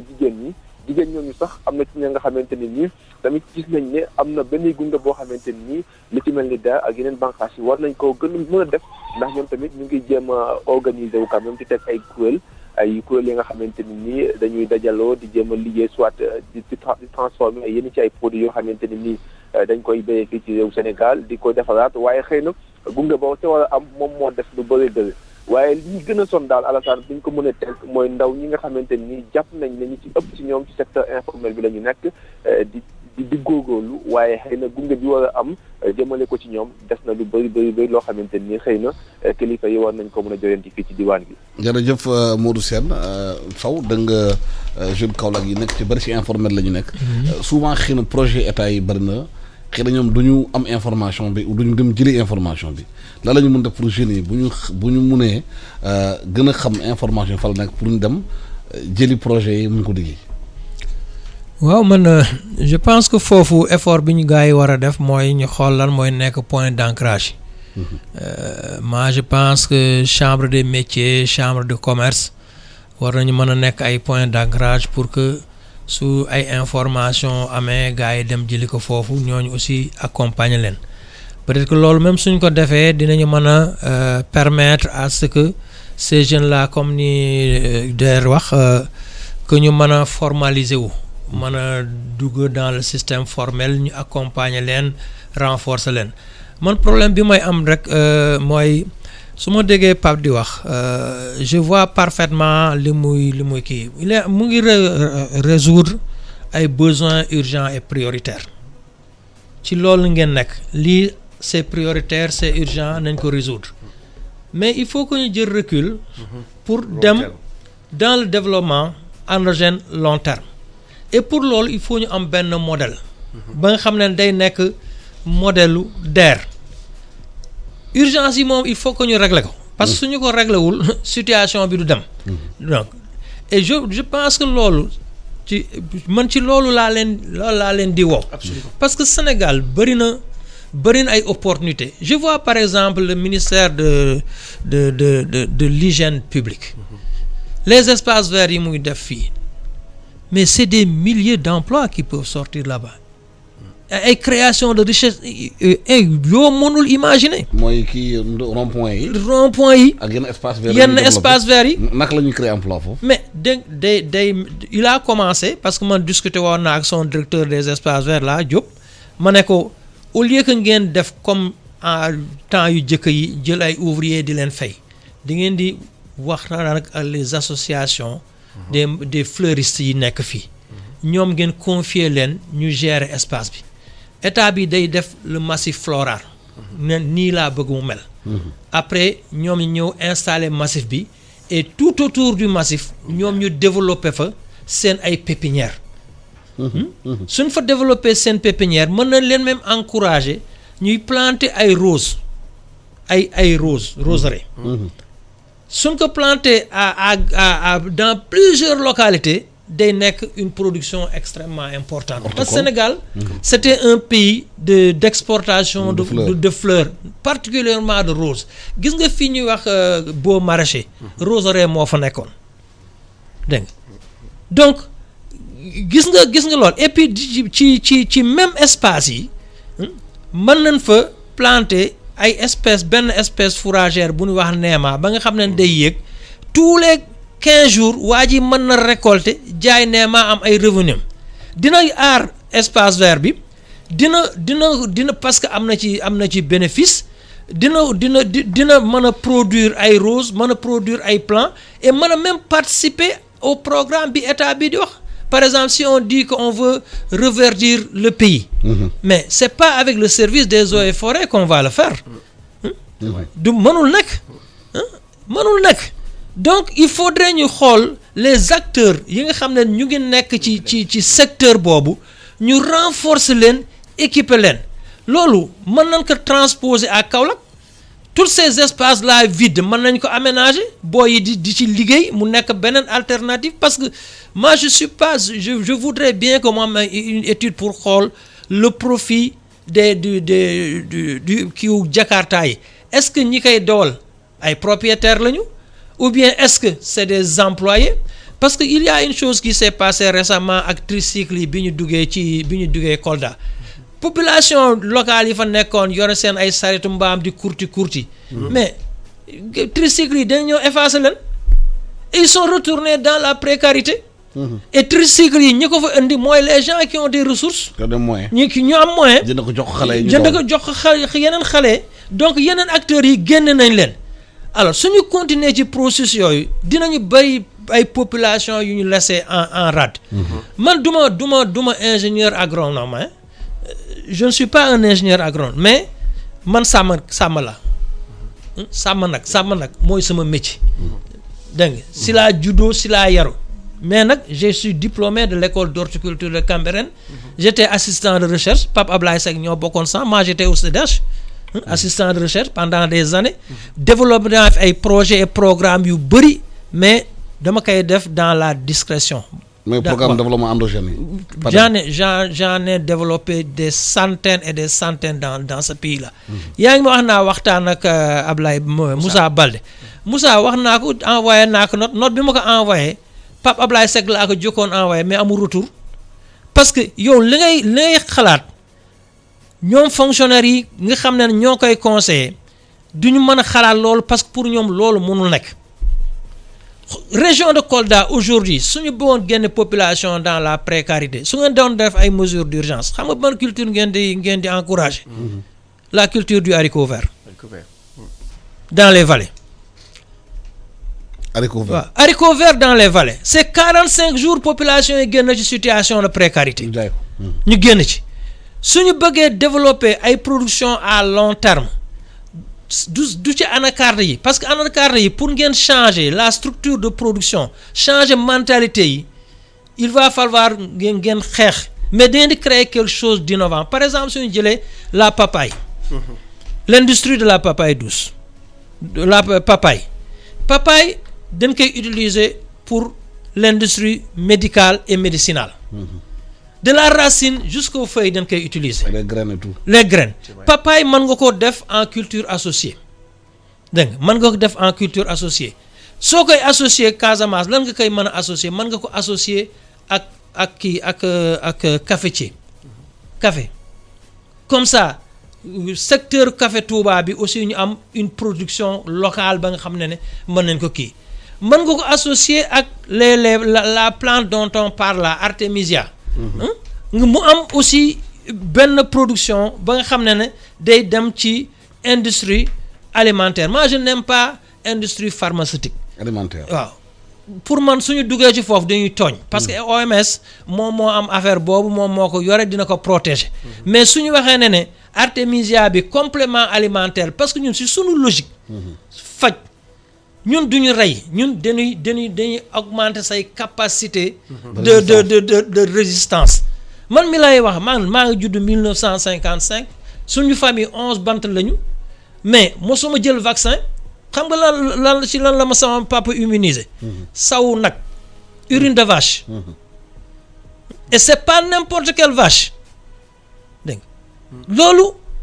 suñu naree dugg ci loolu du sotti suñu jëlee ñu ne voilà lii artémisia ou bien toutes les plantes yi nga xam ne day participer à renforcer le système immunitaire au lieu que ñu nekk fii di liggéey ay pharmaciens yi ñu nuy sonal ñu dem ITA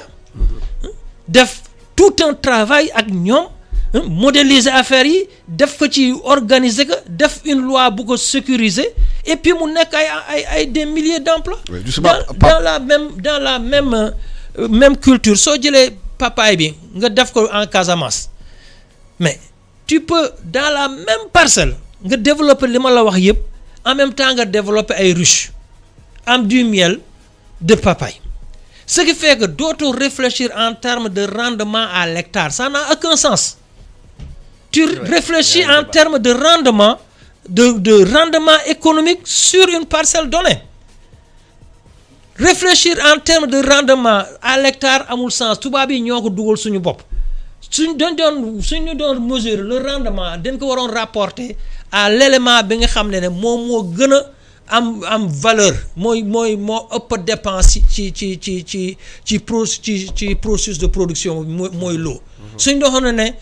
que j'ai dépensé tant de mètres cubes d'eau j'ai obtenu tant de revenus moo gën nga ne dépend ji naa am naa tant de rendement à l'hectare parce que ni ñuy calculer rendement à l'hectare saa du noonu. non vous avez raison. Pape est-ce que par exemple xam nga Covid bi dafa changé lu bëri. dañoo xool réew yi mag yi dañoo tëj seen frontière. importation bëri ñëwatul. te ñu xool naka la par exemple DER mun a développer benn filière aussi agricole. pour lu mu wax genre artémisia plante yi nekk fi ñu mun ko béy xale yi mun ci am njëkkarlu mun ci génn te loolu créer ay milliers d'emplois est-ce que loolu piste la bi nga xamante ne réflexion bi ngeen mun am ci seen liggéey. waaw damay remercier encore doyen Sow. su génnee dama la jox numéro am il faut nga jël ko conseiller. non naa ko si Moussa sax naa wax ak moom mu jox ma. parce que idée yi mu yore c'est intéressant pour réew mi daal. sant naa Moussa Balde Moussa ak docteur Alpha Boko Balde mooy DG Sonac yu bees yi moo jël place Moussa ak Moussa naa fexe ba mu recevoir la semaine prochaine incha allah nga wax ak moom parce que effectivement. Expertise bi expérience. C'est intéressant am na ko et c'est bénéfique pour ministère bi man mii di wax ak yow du ma fonctionner. pour le pays. si 5 ans ma ñibbisee réew mi fii Sénégal ça fait 5 ans et effectivement. Effectivement nu mu ko waxee si. artémisia yeeg yooyu. artémisia yi. papaye plante agricole yi papaye cafetier yi lu nga xamante ne war nañ ko def surtout réseau naturel de Casamance. am nañu pluviométrie bi am nañ condition climatique yi nga xamante ne war nañ ko mën def pour wax ma mel ni Côte d'Ivoire waaye vraiment jege li production record yi Côte d'Ivoire di am lu mu wax it rendement à l'hectare rendement impact socio-économique am débatté nañ ci plusieurs fois man comme ni ma ko waxee du ma ingénieur agronome waaye liggéey naa ak bu ma nekkee ministère des finances ak waa ministère de l'agriculture waa DAPSA ak directeur général ANSD bu ñu doon def recensement agricole. ñu ngi doon am discussion yi ak waa PAM ak waa Wula Nafa bu USAID. et bu ñu xoolee si li mu doon wax yaakaar naa ni pour def le lien ak li nga wax et commencé nañ ko ñun léegi ak benn programme bu ñuy taxawal ni ak OCP pour liggéeyloo presque 1000 jeunes. Pour produire non seulement plante yi nga wax mais ñebbe dugub mboq pour vraiment au cas où mun na am dans 2 mois 3 mois alarmé wu ma kenn mënatuñu am ceeb bu ñuy importer waaw xam loolu nag lu am importance la parce que xam nga ceeb bi dañ koy importer fële ci Thaïlande importer ko Vietnam ak Inde te mbas mi fu ñu kenn xamul xa lay jeex ñoom bu ñu nee benn moment ba seen agriculteur seen bopp impact leen si mbas mi dootuñu mën a béyati kon dañuy tëj seen frontière lekk seen ceeb maanaam lu ñuy wax donc ni ñuy xalaat ne instant bi Sénégal ban programme lañ mettre en place au cas où ñu dem si situation ñun pour dundal suñu njaboot d'ailleurs commencé nañ ñu financer ay jeunes pour ñu def comme ni nga ko waxee ay culture courte 45 jours maximum suma ingénieur agronomie ñu ngi liggéey ak waa OCP pour semencer intrant ak ISRA ak ITA pour vraiment permettre d'avoir des rendements optimaux dans les meilleurs délais pour que nit ñi mën a am lu ñuy lekk dugub comme ni ma ko waxee mbokk ak waa Bamtare surtout dans la zone yi ñuy intervenir Kaolack ba Kédougou ba Kaffrine ba Tamba ba Kolda ba Vélingara loolu bu weesoo commencé nañu financer embauche ovine bovine caprine aviculture ak porcine pour nga xamante ne population yi ñii jënd nañ 5 nag ñii jënd nañ 5 xar di ko yafal pour mun a am lu ñuy lekk dans 2, 3, 4 mois loolu programme bu ñu ko wax depuis 2 ans la installé nañu ay usines d'aliments de bétail aliments aussi pour les alevins te it même suñu mbokk chrétiens bokk nañu parce que installé nañu benn usine Ziguinchor buy def aliments pour les porcs nga xamante ne dañ koy exporter sax en Guinée-Bissau tey bon defuñu aliment volaille parce que sédiment mu ngi fi ak yeneen bu loolu weesoo comme ni mu ko doon waxee ma ñëwaat si rapidement rek si chaîne de valeur agricole yi chaîne de valeur ajoutée agricole tey man yaakaar naa ni gouvernement bi lii mbas mi occasion en or la bi nga xamante ne dina tax vraiment ñu mën a xalaat lu ñuy wax autosuffisance alimentaire. 2016 2017 defoon nañ benn enquête ñu ngi doon liggéey ak ministère de l'agriculture boobu temps Pape Ablaye Seck moo fi nekkoon ñu ngi doon werante si wàllum ceeb bi autosuffisance en riz. Est-ce que am nañu 1 million de tonnes est-ce que amuñu 1 million de tonnes ñun ANSD génnoon na rapport PAM génne na rapport USAID génne na rapport keroog bu affaire coow mi bëree si dañoo war a jënd ceeb distribuer et cetera dama jël sama téléphone ma woo waa SAED woo toute la zone waa compagnie agricole de Saint-Louis ceeb bi ay ñu wax ñoom Refane ñoom Korka Diaw toutes les productrices yi tous les producteurs ñu laajte mbaan foofu dañ dem parce que ñun investir nañ fa ay moissonneuses batteuses pour que gars yi yokk production ceeb bi am nañ ay start-up yu ñu financé bay seddo ba nga xam ne day jël ay hectares boole ko ak nit produire pour exporter pour consommation locale. On s'est rendu compte que tonnage bu ñuy wax amul foofu. Parce que tey aujourd'hui bu ñu bayul ceeb foofu dans le nord dans la vallée à plusieurs saisons dinañ dem ba nga xamante ne bu ñu importer tul ceeb si pays yi nga waxoon sànq Vietnam Thaïlande mën nañu am insécurité alimentaire loolu ñaanuñu ko yàlla mais gouvernement bi ministère ak yeneen partenaire ak ñun ñi suñu bopp si lu ñu mën deerit comme nu ma wax tout tànk lañu 2 ans lañ fi am. ñu ngi def lu ñu mën. dugal nañ 2-3 milliards si programme bi may wax ni pour culture vivrière pour mën a accompagner au cas où y a une soudure. Et au niveau de Kolda Vélingara dans le bassin agricole et arachidier et côté Matam. Les SIPA war na monsieur Sow war na xam SIPA yi. site d'intensification foofu lu ñu def mooy maanaam dañoo accompagner si SIPA yi y en a une trentaine je pense. pour nga xamante ne de Matam à Podor man mi sa bopp dem naa foofu am nañu ay contrat léegi ak benn docteur bu fa nekk pharmacien docteur Ndiadde. xamante ne production yi gars yi def horticole dañ koy jënd foofu si saa si. exportation gombo bi dem direct direct dugal nañ fa lu toll 450 wala 600 millions deful sax 3 mois ak BND pour accompagner production. Exportation et comme ni nga ko waxee nag transformation bee fa manqué. waaw xam nga réew mi nee nañu réew pour mu am indépendance il faut am souveraineté alimentaire. te li nga wax yëpp ay idées yu intéressantes la si mbirum indépendance alimentaire lan la ñu war a gën a mën a accentuer fi ci réew mi pour ñu bañ di jeegaani lu ñu lekk. li ñu war a gën a accentuer. mooy les productions horticoles. moi je ne vois pas l'importance ñu nekk fii di sonn si ceeb bi quoi. Parce que investissement yi ñu ci def dans la vallée du fleuve intermédiaires yi ñoom ñoo ko capté c'est ça la triste réalité li ñuy wax ne am nañu 1 million de tonnes à l'hectare man je suis de la vallée damay dem foofu les producteurs vallée yi producteurs Sénégal ñu bëri xam nañ ma mais quand tu as un rendement moins de ay kii am 2 tonnes à l'hectare ñeneen ñi am 6 nga boole muy 8 nga ou bien nga diviser muy c'est pas vrai on est très loin de ça te xaalis bu bëri lañ ci investir alors que horticulture bi mën nañu béy lu ñu dund ci horticulture bi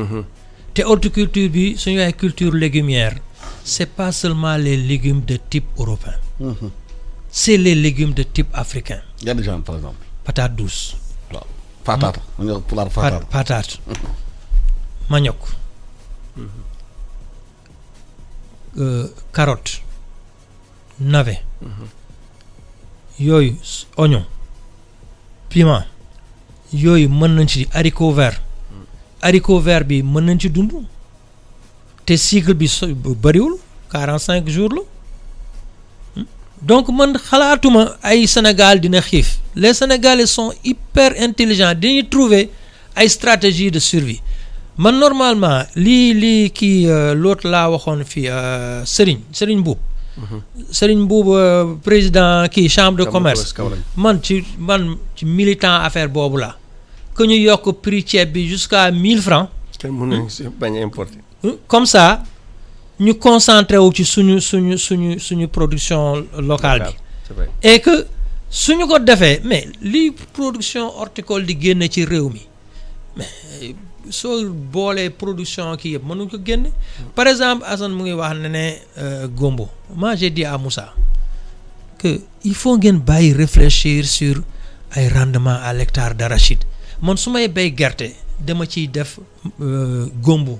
en culture intercalaire. gombo mooy kanje kanje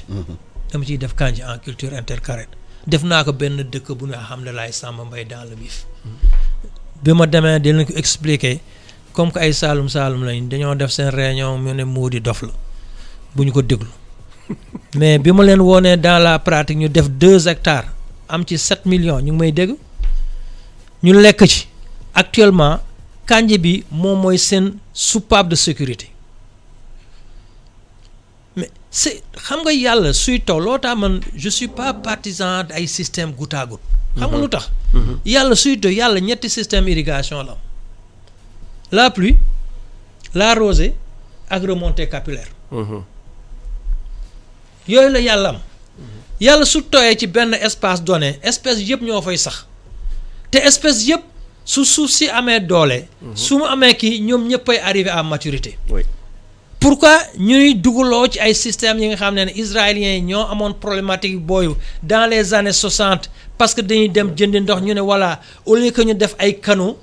nañu def ay tuyaux posé ci def ay raccords pour éviter filtration yi soo demee dans la région du fleuve soo gisee système irrigation bi ñu def depuis 1960 mais c'est un modèle dépassé man dinaa la woon ay système d'irrigation moins coûteux pour nga jéem ko dugal foofu. d'accord 700 000 francs l'hectare te doo yàq ndox te mën nañ ko defar fii dégg nga te goutte à goutte bi ñuy wax il faut que nit ñi def ci attention parce que Sénégal sooy liggéey tu as les problématiques agronomiques ak la technique goutte à goutte bi soo ko tracé mu dox système baa ngi dox mais tu vas être confronté aux problématiques agronomiques c'est-à-dire problème climatologique ak problème sociologique loolu moo tax population seen productivité néew te loolu gars yi duñu def yenn analyse yi en même temps man système goutte à goutte yu ma gis gars yi def fii yëpp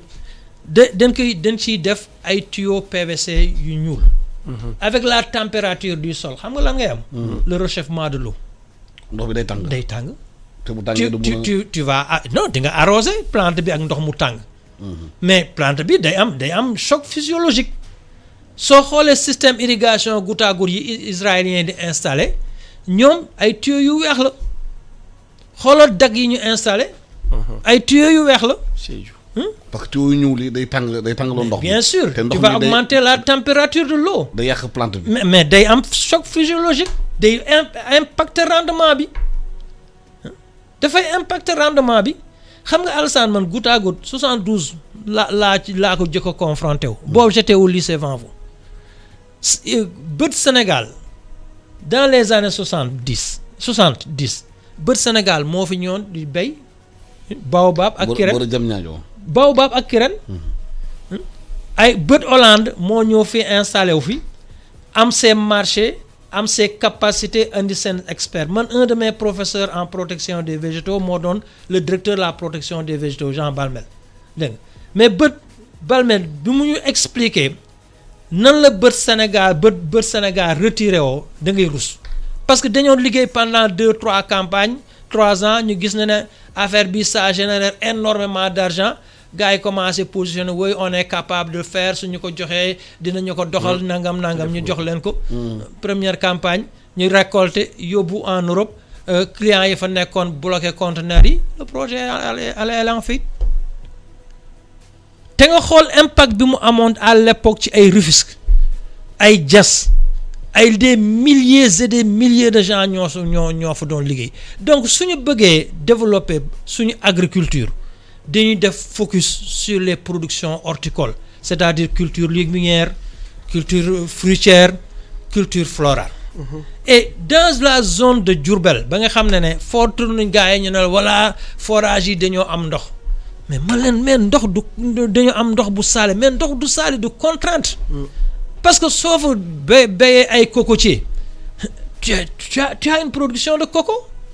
tu as toute une chaîne de valeur de coco mën nga fa béy manioc y a des variétés de manioc yuy résister au sel. oui y en a. oui et à des variétés de manioc à cycle court mën na am donc il y a le pays dafa regorger ay opportunités loolu tax man ma lay ñaan comme que yéen ay ñun on est des vieux en fin de cycle. non comprendre non pas en fin de cycle cela veut dire que nekkuñu ci dee. du retraite ça moi je ne crois même pas à la retraite. dégg nga ce que je veux dire que on est des vieillards en fin de cycle c'est que mënatuñu apporter innovation. te innovation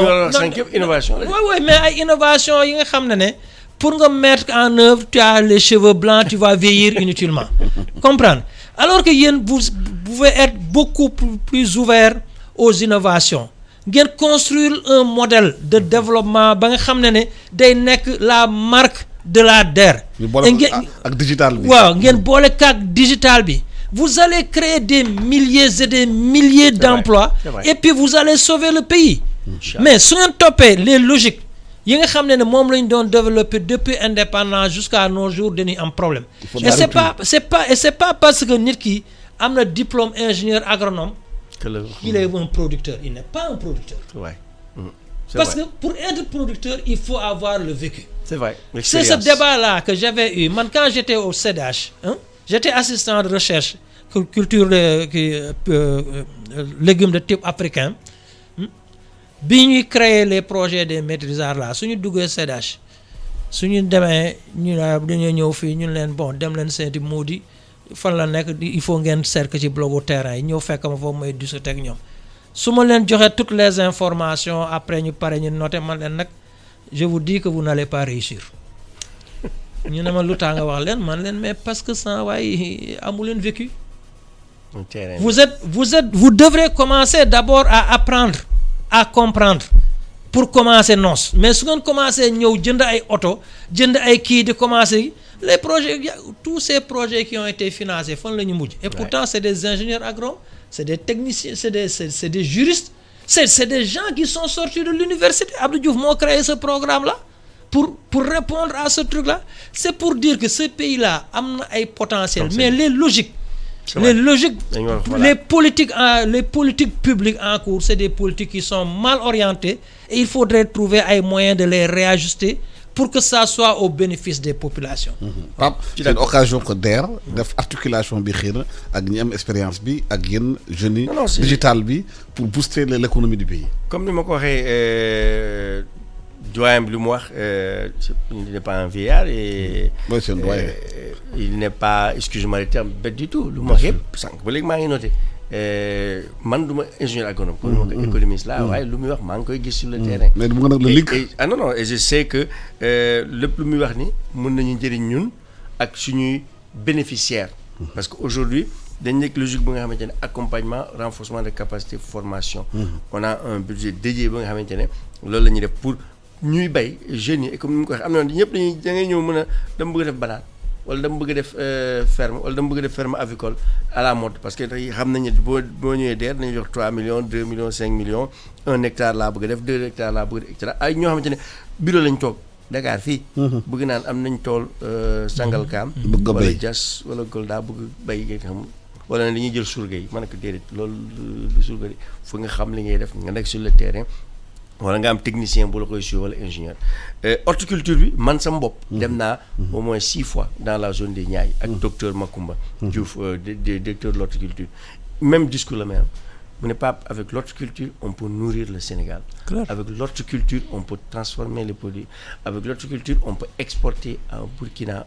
au Mali et cetera et il a raison c'est un passionné démb rek lañ signé convention man ak DG banque agricole Malick Ndiaye 1 milliard. pour dem jënd pomme de terre yi ak tom ak oignon yi nga si zone de Niayes bi dama dem man mi tam koy xool dama jaaxal pomme de terre dañ ko jël def ko si taatu garab bi def si suuf ak ñax pour mu bañ a yàqu nee nañ mën na teg foofu 1 mois peut-être 45 jours mais après day commencer yàqu parce que amuñu chambre de conditionnement chambre séchage d'abord après nee naa on va construire des hangars def ay hangars peut-être Darou Khoudoss wala nu mu tudd Kayar et dem ba côté Podor et cetera ñu ngi xool est-ce que 1000 mètres carrés wala 2000 wala 3000 mètres carrés la ñuy def dans chaque zone pour que gars yi mën a conserver daaw commencé naa ko def mais dañ ñëw toog ni ma waxee coopérative yi président il y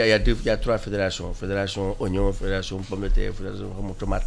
ñëpp ñëw toog après ku nekk bëgg mooy gérer hangar bi ku nekk bëgg gérer kii bi ku nekk bëgg gérer budget bi ku nekk bëgg gérer oto lu bañ a dëggante waaw booloo leen yéen mosul leen am hangar ñu tabaxal leen hangar 3000 4000 5000 mètres carrés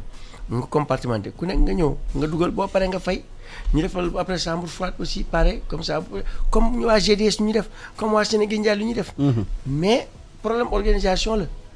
deuxième chose nu mu ko waxee je reviens rapidement sur fleurs yi ministère de l'urbanisme Karim Fofana effectivement contracté na ak ay fleuristes ñu nekk fële booy dem route de Rufisque bi ak boo nekkee technopole pour ñoo xam ne ñuy liggéey di jaayale sax sur place et comme ni nga ko waxee améliorer l'environnement la végétation mais aussi liggéey si et am na ku ma wax aussi sama benn xarit bu nekk Paris ku ma doon liggéeyal nee na ma tey Kenya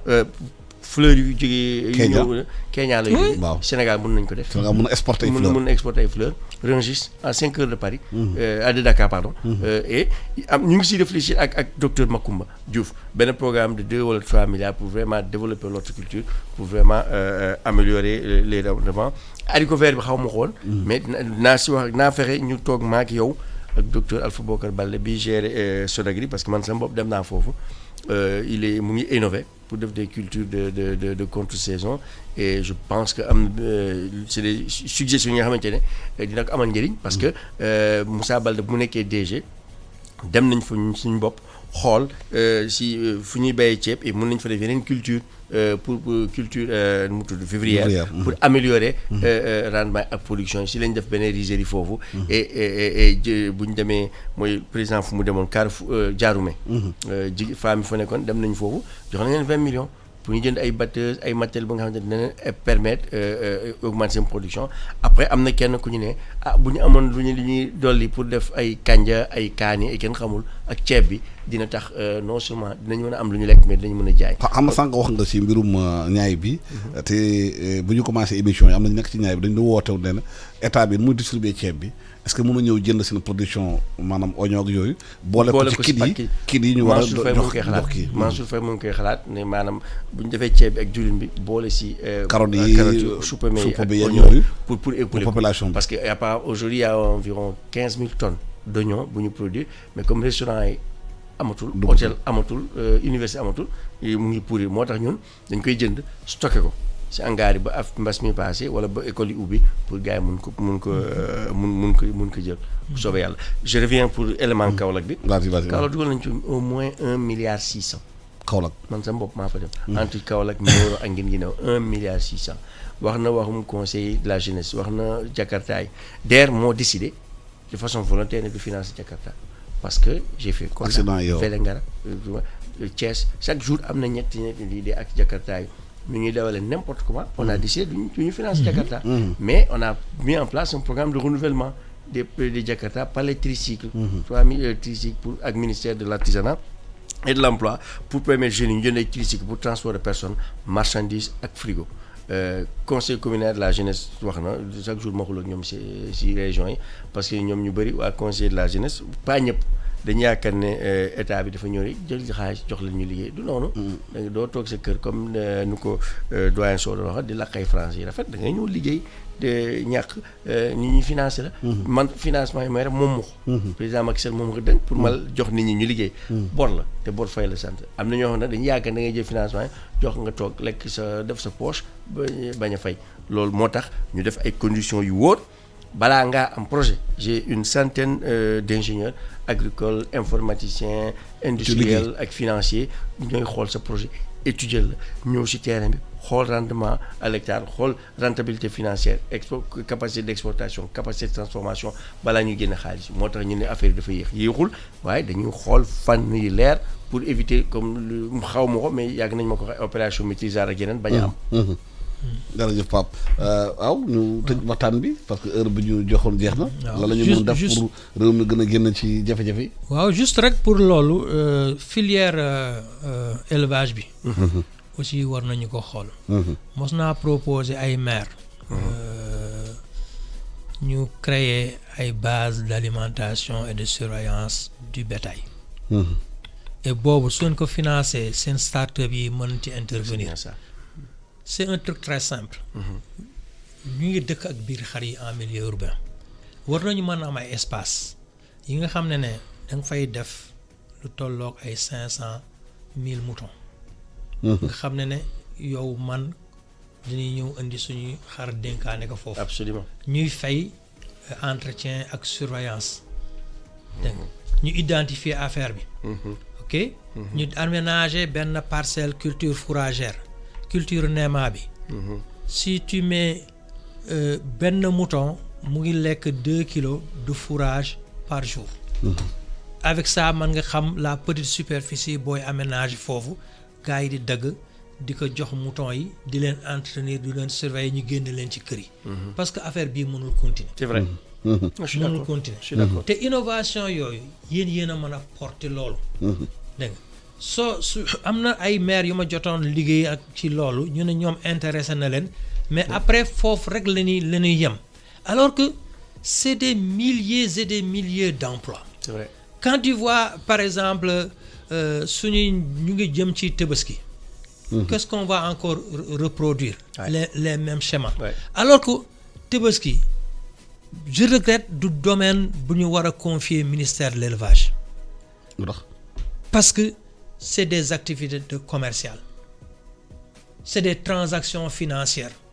c'est de l'import. donc chambre de commerce yi ñoom ñoo war a organiser loolu suñ ko organiser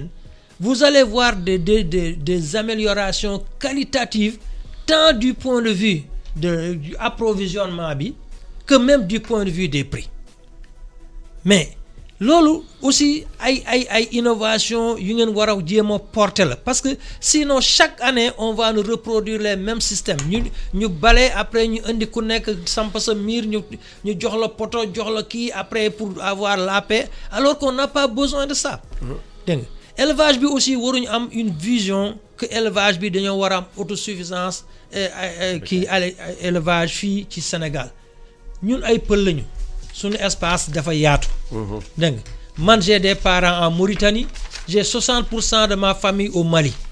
dégg nga. su ma neexee dem am foofu élevage su ma bëggee indi samay nag ñëw jaay fi et puis transport kiiwu nag yi aussi dañ ci war a réfléchir comment doter les éleveurs les organisations d'éleveurs day ay infrastructures ay abattoirs yu modernes ñu organiser aussi la filière de distribution. absolument créer ay chaîne de valeur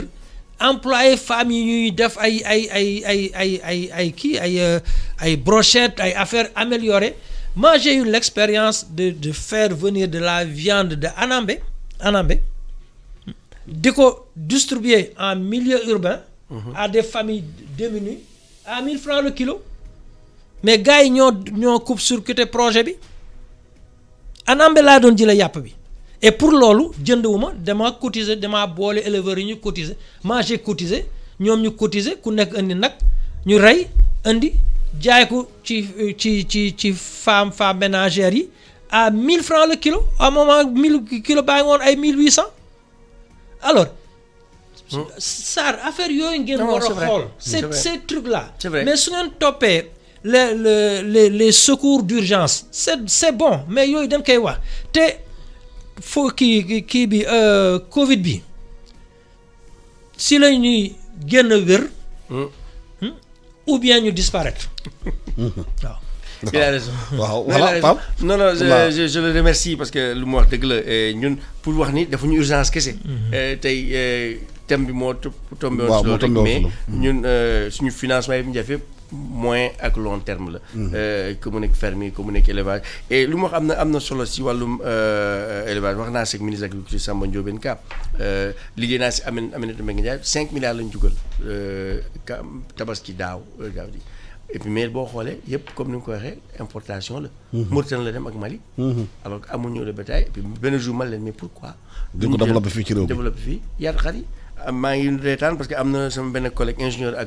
agronome ak ingénieur informatique dañu toog ñu ne nañ def lu ñuy wax i-gétt mooy wala gétt DER. ñu ngi jël benn enclos ñu def fa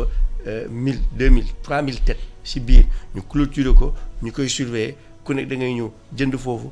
ku bëgg a jaay foofu nga dem jaay foofu mais on a tout le temps du bétail sur place ñu ngi ko tuddee IGET.